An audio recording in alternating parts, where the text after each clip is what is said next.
Bismillahirrahmanirrahim. Assalamualaikum warahmatullahi wabarakatuh. Saya dengan Apoteker Emi Oktaviani, Master of Clinical Pharmacy dari Universitas Pakuan. Kali ini ingin mendiskusikan mengenai konsep dasar nutrisi parenteral. Di mana sebelumnya saya sudah pernah membawakan juga sedikit konsep tentang handling sitotoksik ya, yang mana kali ini juga membahas tentang parenteral nutrition, di mana dua-duanya juga termasuk ke dalam penyiapan obat menggunakan teknik aseptik ya. Oke, mari kita diskusikan hal penting.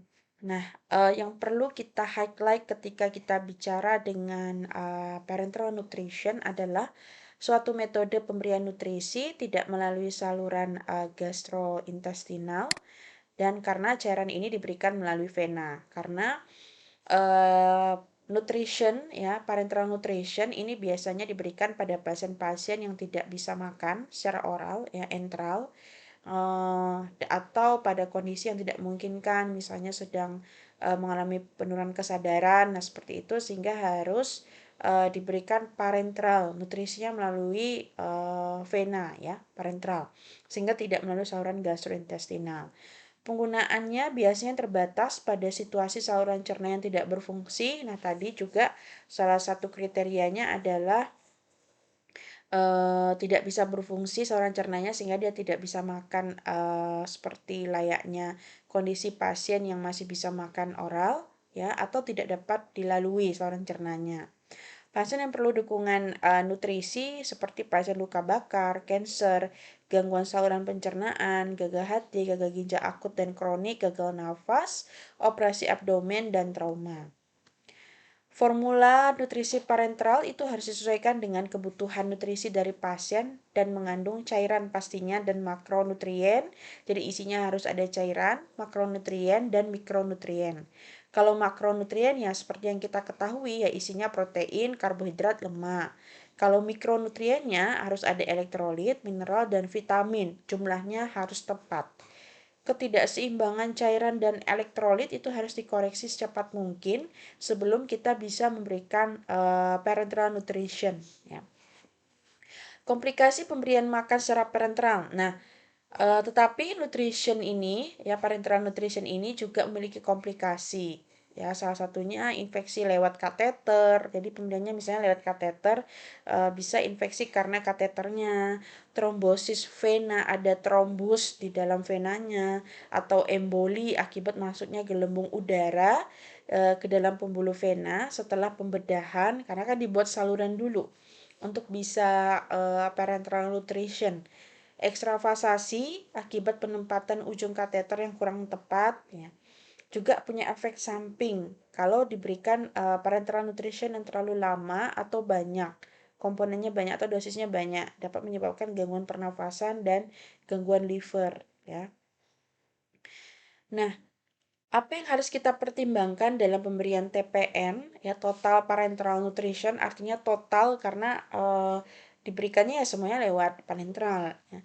Pertama, meningkatkan clinical outcome. Nah, ini harus diberikan TPN supaya bisa meningkatkan clinical outcome dari pasien.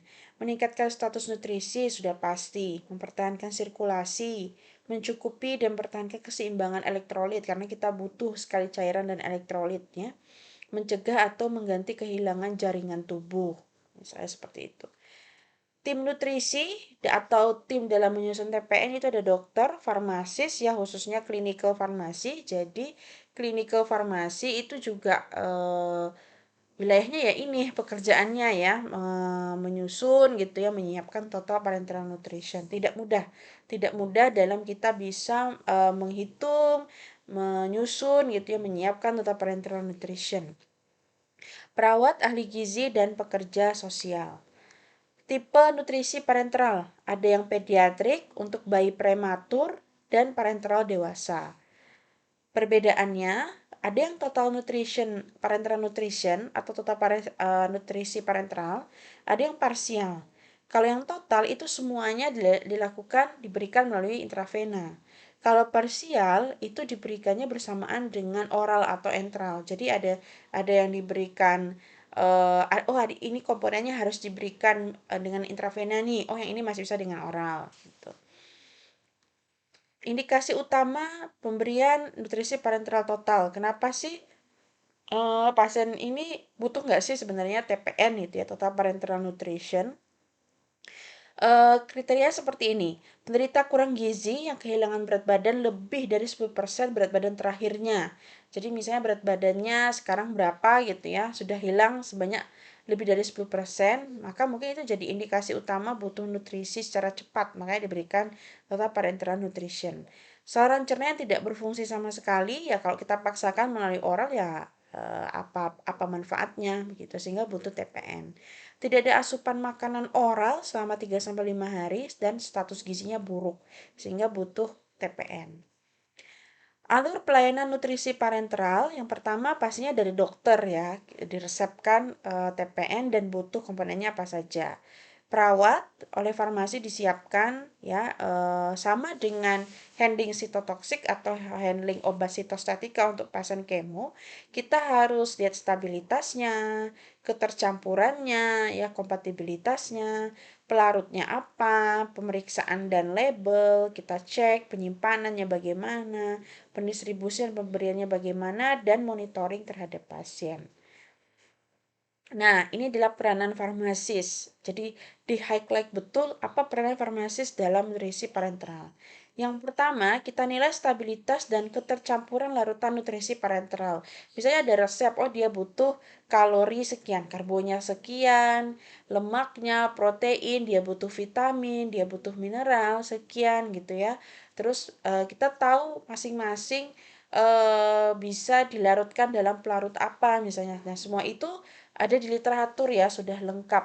Kita bisa baca literatur, kita kumpulkan, lalu kita baca, kita siapkan begitu, kita nilai stabilitasnya ini stabil di selama berapa lama, terus ketercampurannya gimana nih kalau ini dengan ini. Gitu.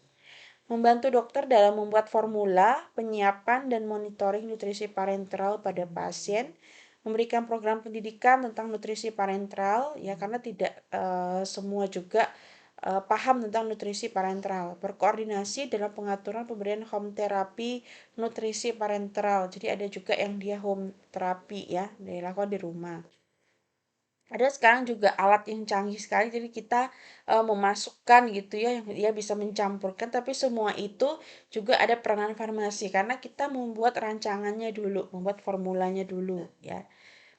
Prinsip penyiapan nutrisi parenteral, aseptic dispensing and no touch technique. Jadi semua harus steril, aseptik gitu ya, mulai dari alat penyiapannya, fasilitas penyiapannya, personelnya juga khusus ya, SDM-nya, kondisi ruangannya. Jadi benar-benar kondisi ruangan steril ya. Tidak boleh ada pirogen, tidak boleh ada mikroba apapun begitu. Dan no touch teknik, dan tidak boleh tidak boleh dipegang dengan tangan kosong, tidak menggunakan APD lengkap begitu. Jadi benar-benar dijaga kondisi steril karena ini akan diberikan kepada pasien. Jadi jangan sampai pasien terkontaminasi dari nutrisi parenteral yang kita buat. Tipe pemberian TPN ada 1-in-1, 2-in-1, dan 3-in-1. Nanti kita lihat. Sistem pemberian nutrisi parenteral ada yang menggunakan botol terpisah, ada yang formula individual, ada yang ready to use. Jadi sudah siap gitu, udah ada sediaannya, sediaan TPN. Persiapan pemberian nutrisi parenteral, yang pertama kita catat berat badannya, status gizinya gimana nih, status gizinya gizi buruk kah, dan masukkan indikasi TPN, menilai akses venanya, lalu akses pembuluh darahnya ya, periksa hasil laboratoriumnya, kebutuhan elektrolit, kebutuhan cairan dia dalam sehari, dan cairan yang tersedia untuk nutrisi parenteralnya. Ini masuk ke proses penyiapan ya. Ada yang volume kecil itu dengan siring, kalau volume besar itu dengan bag. Nah ini kan dengan bag-bag ya atau botol. Nah jadi itu masukkan, ini sudah menggunakan alat ya,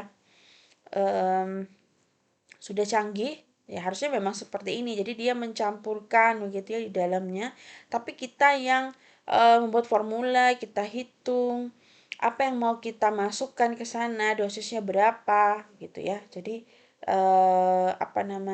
tinggal alat yang mencampurkan. Tapi semua kondisi tetap harus aseptic dispensing dan no touch teknik.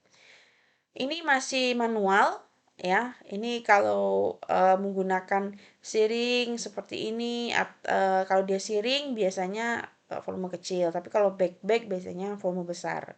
Ini di LAF ya, laminar airflow. Sama kan ya prinsipnya dengan handling cytotoxic. Otomatis, ada yang otomatis seperti ini tadi ya. Ketercampuran nutrisi parenteral memahami sifat atau zat obat yang akan kita larutkan, pH larutan obat, konsentrasi, suhu, dan wadah obatnya. Jadi benar-benar sampai ke wadah karena ada kadang-kadang TPN yang sudah dicampurkan ternyata dia incompatible dengan wadahnya itu ya. Sehingga dia mengalami pengendapan lah atau yang lain. Produk akhir dikemas dengan menggunakan etil vinil asetat, plastik, atau boleh dengan botol kaca. Label di luar dan di dalam ya. Jadi label di tempat khusus misalnya dalam satu kotak besar di situ ada beberapa ya kita label di dalamnya juga per bag per botolnya juga kita label. Ini penyimpanan larutan nutrisi ya, suhu 2 sampai 6 derajat Celcius. Jangan disimpan pada suhu kamar lebih dari 24 jam. Ambil 4 sampai 6 jam dari lemari es sebelum diberikan TPN dan biarkan di suhu kamar. Line TPN ditandai dengan membedakan dengan line obat. Jadi jangan digabung dengan obat, takutnya tertukar ya. Label itu isinya ini, nama pasien, ruang perawatan pasien, komposisi produk, nomor batch, tanggal pembuatan, tanggal kadaluarsanya kapan, cara penyimpanan, dan perhatian khusus jika ada. Nah, ini contoh TPN bag ya dari RSCM. Nah, ini contohnya. Ini menggunakan plastik. Jaminan mutu, alat yang kita gunakan, misalnya kita menggunakan alat otomatis ya, maka kita harus kalibrasi, uji sterilitas secara berkala untuk menjaga tetap aseptik, pemeriksaan kesehatan personil, pelatihan harus, dan dokumentasi juga jangan ditinggalkan. Nah, kita masuk ke sini, metode pemberian nutrisi parenteral. Jadi ini TPN ya, ini ada subclavian vein, ya, ini superior vena cava. Jadi kita punya vena cava di sini, di jantung. Jalur perifer, ujung kateter tetap berada dalam ujung kateter. Jadi pakai kateter ya, tetap berada dalam vena perifer. Digunakan untuk penggunaan jangka pendek, maksimal 2 minggu dan larutannya kurang dari osmolaritasnya kurang dari 900. Ya, konsentrasi dextrosnya maksimal 12,5%, nggak bisa gede-gede. Kalau sentral ya, yang melalui superior vena cava ini, itu ujung kateter tetap berada dalam vena sentral, digunakan jangka panjang. Tadi kalau misalnya TPN-nya jangka panjang, oh ini akan lama nih pasiennya menggunakan TPN, maka dibuat saluran begitu ya, langsung ke vena cavanya untuk bisa diberikan melalui jalur sentral. Nah, ini bisa dengan osmolaritas lebih dari 900 dan konsentrasi dextrosnya bisa maksimal 30%. Oke, kita masuk ke monitoring. Apa sih yang harus kita monitoring dari pemberian TPN? Yang pertama infeksi. Ya, hati-hati dengan infeksi karena kan seperti ini ya. Kalau penggunaannya menggunakan jalur sentral, karena kan ini masing-masing juga baik sentral maupun perifer kan dia menggunakan kateter. Nah, kadang-kadang infeksi itu juga berasal dari kateter ini atau karena proses pembedahan ya terkontaminasi, seperti itu juga bisa terjadi infeksi. Dapat menginduksi terjadinya kolestasis, trombosis, hiperglikemi atau hipo, gangguan pernafasan, kejang, demam, berat badannya bisa bertambah, mual, rasa haus, dan perubahan denyut jantung. Jadi ini yang harus dimonitoring. Penghentian, kapan kondisi harus dihentikan nutrisi parenteral. Jadi ada kondisi yang harus kita hentikan TPN-nya. TPN tidak boleh dihentikan secara tiba-tiba, ingat, karena akan terjadi hipo yang secara mendadak. Ya kan pasiennya kan nggak bisa makan oral, ya makan secara oral enteral. Kita berikan dia Total parenteral nutrition lewat baik itu jalur perifer atau sentral. Ketika kita hentikan, cabut semua misalnya, lepas semua, maka ya hipoglikemi secara mendadak, maka tidak boleh dihentikan secara tiba-tiba. Kecepatan infus harus diperlambat dulu menjadi setengahnya, paling sedikit 12 jam sebelum dihentikan. Kita kurangi kecepatannya. Jika TPN terpaksa harus dihentikan tiba-tiba karena komplikasi tertentu, misalnya pasiennya, wah ini memang harus nggak bisa nih, harus dilakukan tiba-tiba, walaupun sebenarnya tidak boleh dilakukan secara tiba-tiba. Karena komplikasi tertentu, maka infus dextrose 10% harus segera diberikan. Jadi ketika akan dihentikan secara tiba-tiba, kita udah siap dulu dextrose 10%-nya langsung diganti dengan dextrose 10%. Cek kadar glukosa darahnya 4 kali sehari setelah TPN itu dihentikan. Kita cek kadar glukosa darahnya, jangan sampai hipoglikemia.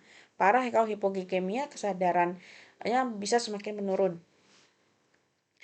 Nah, kita bicara interaksi obat versus nutrition. Di sini ada obat, jadi hati-hati juga ketika kita memberikan TPN, kita harus lihat riwayat pengobatan yang sedang digunakan oleh pasien saat itu. Jangan sampai terjadi interaksi. Misalnya obatnya phenytoin nih. Phenytoin, dia bisa menurunkan asam folat, kalsium, vitamin B6, B12 dengan cara mengganggu metabolisme vitamin D. Jadi kalau kita mau ngasih vitamin ini, hati-hati ketika pasiennya menggunakan phenytoin, gitu ya. Kalau menggunakan antasida, hati-hati ketika menggunakan fosfat, ya, menurunkan level fosfatnya. Oke, berikutnya kondisi khusus pasien. Nah, kondisi khusus kalau pasiennya punya kondisi patologi khusus ya.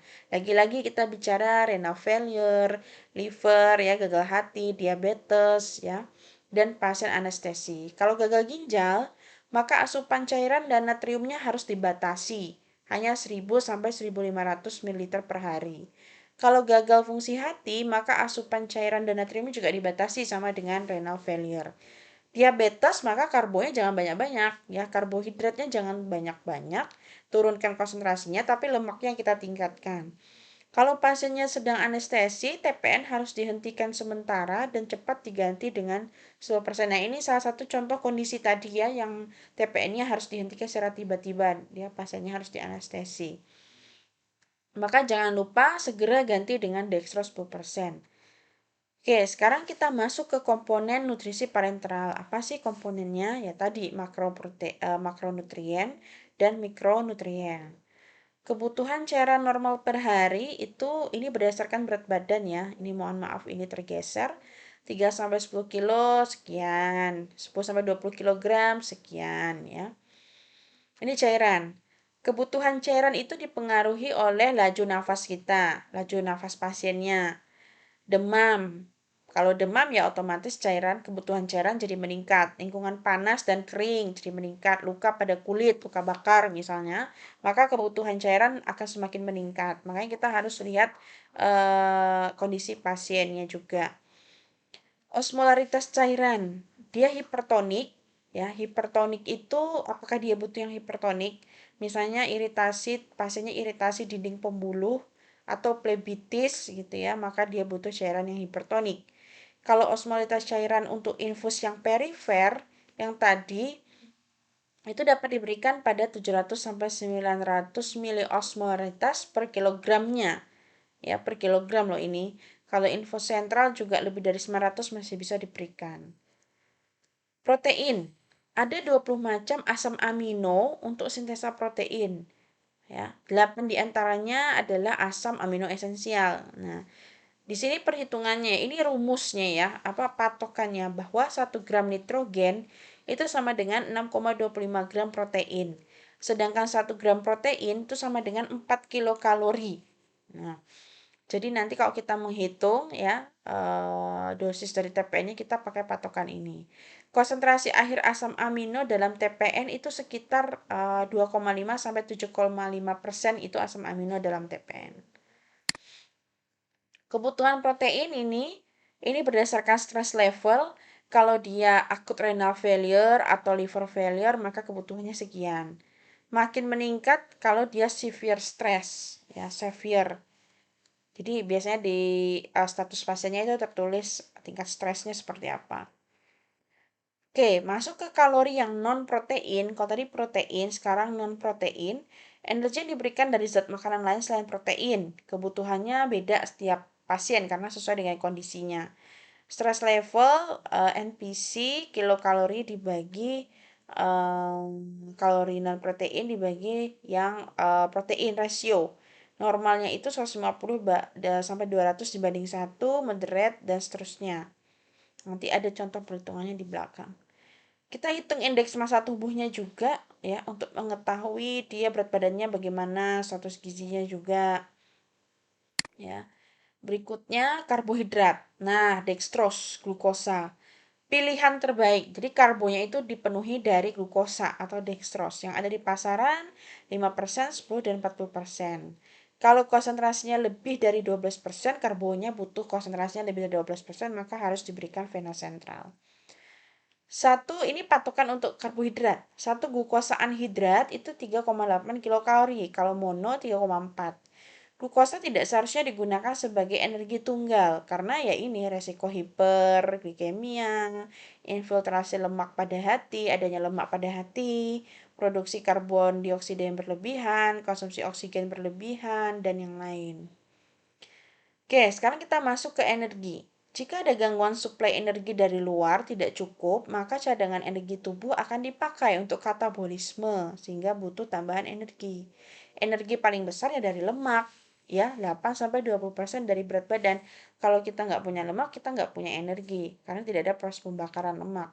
Karbohidrat hanya memberikan simpanan dalam waktu singkat. Simpanan glikogen hanya mampu mempertahankan kadar glukosa selama berapa jam, sehingga harus diberikan lemak. Lemak itu butuhnya 9 kilokalori per gram. Ya. Nah, fungsi lemak ya energi untuk asam lemak esensial, komponen sel jaringan, untuk membentuk komponen sel jaringan, mengurangi osmolaritas larutan parenteral nutrition, minimalkan volumenya. Nah, ini dosis untuk bayi sekian, untuk dewasa sekian. Kalau ini kan lemak memberikan 9 kilokalori per gramnya, memberikan 9 kilokalori. Nah, kalau tadi, mana ya? Coba kita lihat. Nah, kalau protein 4 kilokalori. Kalau lemak itu 9 kilokalori per gram. Kalau bayi itu tidak boleh lebih dari 4 gram per kilogram berat badannya per hari. Kalau dewasa tidak lebih dari 2,5 gram per kilogram per harinya. Jadi harus dikali dengan berat badan ya. Kebutuhan energi orang dewasa dapat dihitung berdasarkan laju metabolik basalnya, yaitu energi yang diperlukan untuk memelihara fungsi tubuh saat kita istirahat. Kita istirahat masih tetap butuh energi loh. Ya, stres, aktivitasnya, dan sasaran nutrisi parenteral. Nah, ini pertama kita lihat laju metabolik dasar. Kita mau hitung laju metabolik dasarnya gimana nih? Nah, kita bisa pakai persamaan ini. Kalau dia wanita, kilokalori per harinya, kalau usianya 18 sampai 30 tahun, maka 14,8 ditambah 485. Berapa gitu ya. Lalu ada juga yang pakai ini, Harris Benedict. Nah, ini laju metabolik dasar laki-laki 60 sekian ditambah 13,75 dikali berat badannya dikali 5 dikali tinggi ya dan yang lain. Itu usia age ya. Nah, oke, tadi laju metabolik dasar, terus faktor aktivitas juga diperhatikan. Kalau dia terbaring di tempat tidur dan tidak bergerak, maka kita tambah 10% perhitungannya. Kalau dia masih bergerak atau dapat duduk, maka kita tambah perhitungannya ditambah 15 sampai 20%, tambah 15 atau 20 gitu. Kalau dia masih bergerak di ruangan, maka ditambah 25. Berikutnya tadi laju metabolik dasar, aktivitas, lalu stresnya. Kalau pasiennya ini misalnya luka bakar sedang, maka kita tambah lagi 10-30%. Total kebutuhan energi merupakan penjumlahan tadi. Laju metabolik dasarnya kan udah kita hitung berapa, ditambah faktor stresnya, misalnya pasiennya terbaring aja nih nggak bergerak, maka ditambah 10, ditambah faktor aktivitas, faktor aktivitasnya misalnya 10, tadinya tidak bergerak, stresnya misalnya luka bakar sedang ditambah 30 deh maksimal, maka kita hitung. Itulah total kebutuhan energi kilokalori per harinya. Penyesuaian penambahan atau pengurangan untuk mencapai sasaran perubahan berat badan hingga ya. Oke. Oke, jadi total kebutuhan energinya cukup kita hitung dengan menggunakan ini tadi ya. Nah, kita hitung berat badan idealnya juga untuk mengetahui ada nggak penambahan berat badan. Nah, kita masuk ke elektrolit. 20% dari berat badan 14 liter dan intravaskuler itu butuh 3,5 liter. Kebutuhan natrium sekian, kebutuhan kalium, kalsium, fosfat ya, dan magnesium. Oke. Vitamin mineral ya banyak ya, vitamin B1, B2, niacin, B6, asam folat, vitamin A, D ya. Vitamin K ditambah seminggu sekali pada pasien dengan TPN yang lama, maka butuh ekstra vitamin B12. Dapat diberikan setiap 3 bulan. Komplikasi TPN. Nah, setelah tadi komponennya komplikasi, kalau dia diberikan glukosa ya bisa terjadi hiperglikemi, glikosuria, ya tromboflebitis, asam amino ya blood urea, hiperamonia, asidosis metabolik, lemak, kerusakan sel hati atau hiperlipid. Jadi komplikasi ini bisa saja terjadi pada pasien. Ini produk nutrisi yang ada di pasaran ya. Banyak ya, KN, ada aminofusin, aminosteril, intralipid, lipofundin, nah, banyak dextrose, natrium. Nah, sekarang kita masuk ke contoh perhitungan TPN. Hati-hati untuk pemberian lemak karena kondisi di bawah ini. Hati-hati. Misalnya pertama neonatus dengan unconjugated hyperbilirubinemia. Jadi pasiennya baru lahir kondisinya hiperbilirubin. Neonatus yang sedang fototerapi. Pasien dengan gagal nafas, sepsis. Sepsis itu infeksi yang sudah parah ya. Pasien dengan trombositopenia, di mana waktu hidup trombositnya pendek, gitu, sehingga trombositnya berkurang. Elektrolit dan mineral ini yang dibutuhkan. Natrium berapa, kalium, magnesium, ya kalsium, fosfat. Oke. Kita masuk ke kasus. Di sini ada wanita usia 25 tahun. Saya coba 25 tahun, berat badan 40 kg, 3 minggu setelah pembedahan usus halus. Jadi sekarang kondisinya sedang telah melalui proses pembedahan usus halus. Ditanya hitung kebutuhan energi per harinya dan nitrogen. Kita lihat. Di sini kondisi klinisnya 3 minggu setelah operasi usus halus. Ditanyakan energi per hari, total energi dia dalam 1 hari ya, maka kita harus hitung laju metabolik dasarnya dulu. Pasiennya usia 25 tahun, maka masuk ke kategori yang 18 sampai 30 tahun. Ya, kita masukkan ini tadi maaf sepertinya berat badannya ketinggalan ya di sini. Nah, ini kali berat badan. Oke, kita lanjutkan. Dikali dengan berat badan, dapatlah sekian. Lalu faktor aktivitasnya, pasiennya kayaknya kalau hanya operasi usus halus ya kemungkinan masih bisa bergerak. Ya. Maka ditambah 25%. Ditambah dari ini, ditambah jadi 25%, ditambah 25% jadi sekian. Faktor stresnya tidak ada, tidak masuk kategori yang tadi, tabel tadi ya. Nah ini, sehingga 0. Tidak perlu ditambahkan faktor stres. Energi per hari ya tinggal ditambahkan LMD-nya ditambah dengan faktor aktivitas tambah faktor stres, dapatlah sekian per hari. Nitrogennya, nitrogen tadi energi per hari kilokalorinya itu butuh 1346 kilokalori dibagi 4 kilokalori. Ingat nitrogen itu kan bagian dari protein ya. Nah, kita lihat di sini. Protein tadi mana ya? Udah jauh sekali. Nah, ini 1 gram protein 4 kilokalori.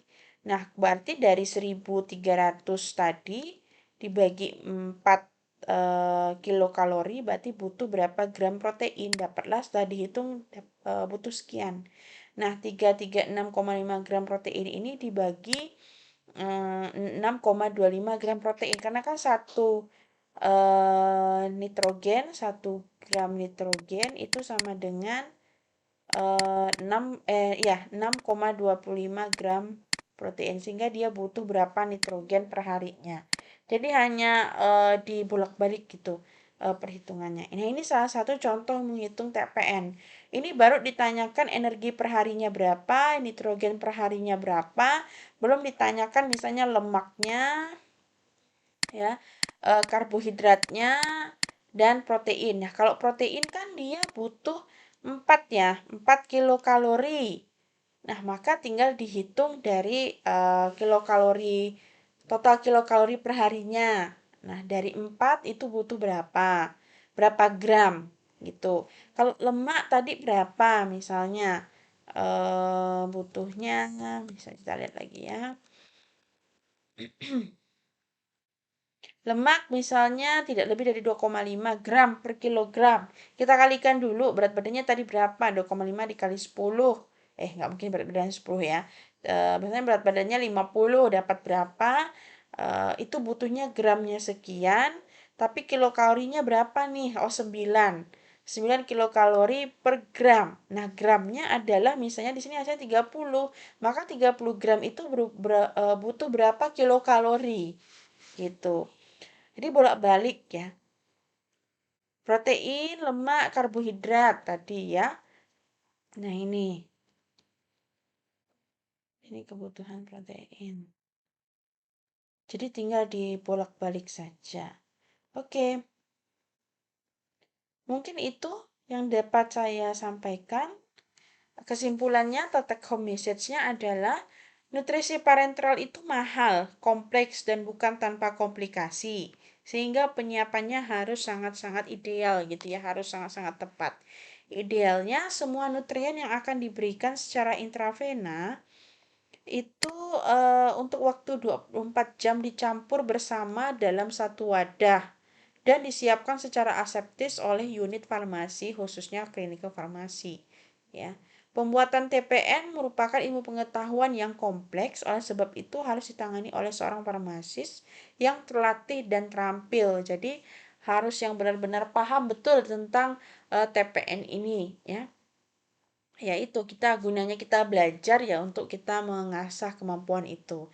Jangan menambahkan obat ke dalam larutan TPN kecuali ada data ketercampuran dan stabilitasnya.